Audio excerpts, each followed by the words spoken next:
Cleopatra, सौंदर्य और romance की मूरत कही जाने वाली मिस्र की ऐसी महारानी जिसकी मृत्यु को आज 2000 साल से भी ऊपर हो चुके हैं, मगर अब भी लोग उसे याद करते हैं, जिस पे बहुत सी किताबें लिखी गई, कई फिल्में भी बनाई गई।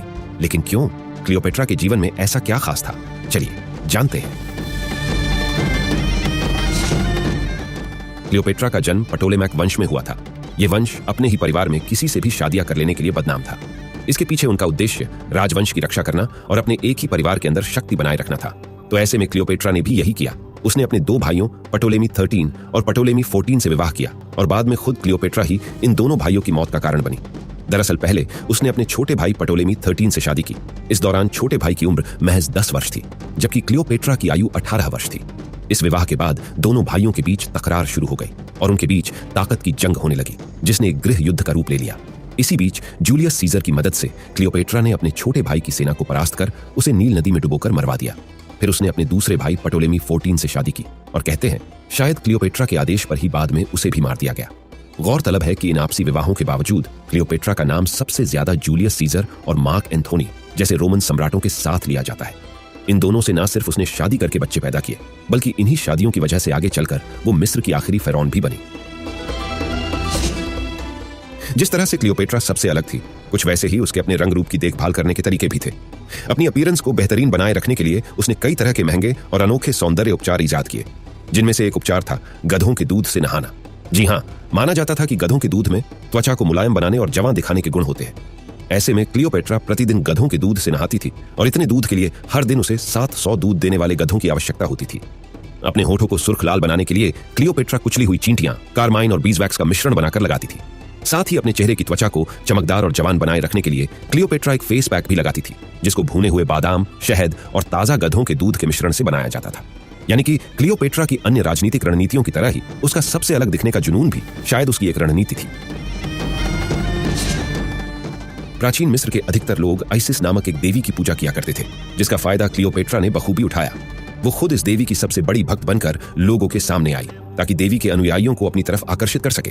क्लियोपेट्रा के इस कदम ने उसके शासन में महत्वपूर्ण भूमिका निभाई। एक समय पर आकर क्लियोपेट्रा ने तमाम कार्यक्रमों और धार्मिक अनुष्ठानों के दौरान इसी देवी के जैसे कपड़े पहनने शुरू कर दिए।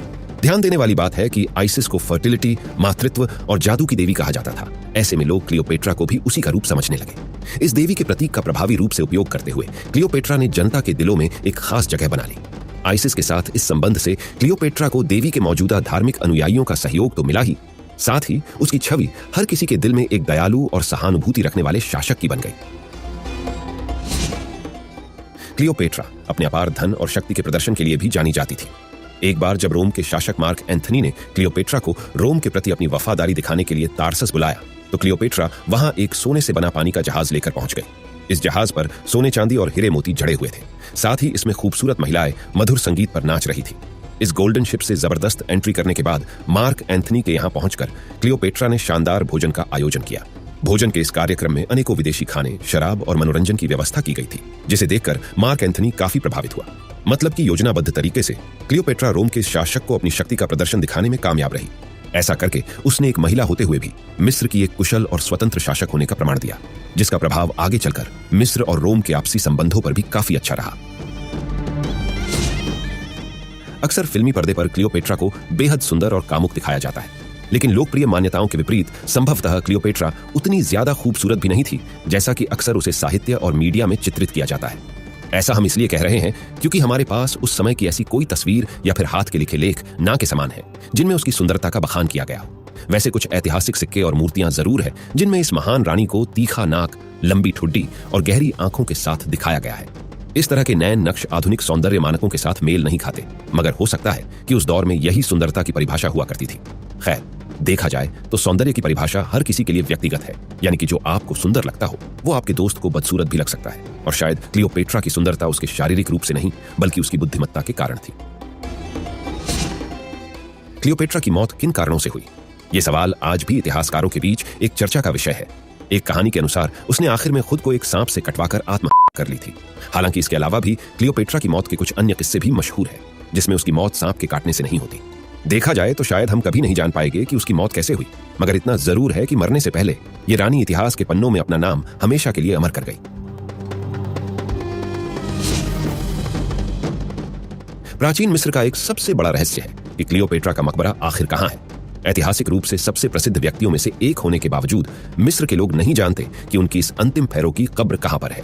क्लियोपेट्रा के उस आखिरी विश्राम स्थल की तलाश आज भी तमाम इतिहासकारों और पुरातात्वज्ञों को है, मगर अब भी ये महज एक रहस्य ही बना हुआ है। प्राचीन रोमन इतिहासकार प्लूटार्क के अनुसार क्लियोपेट्रा और मार्क एंथनी को उनकी आत्महत्या के बाद एक साथ दफनाया गया था।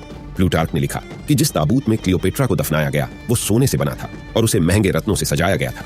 क्लियोपेट्रा के इस ताबूत को बाद में मिस्र के भगवान ओसारिस को समर्पित करते हुए उन्हीं के एक मंदिर में दफना दिया गया, जिस मंदिर की सही लोकेशन आज भी लोग ढूंढने में लगे हुए हैं।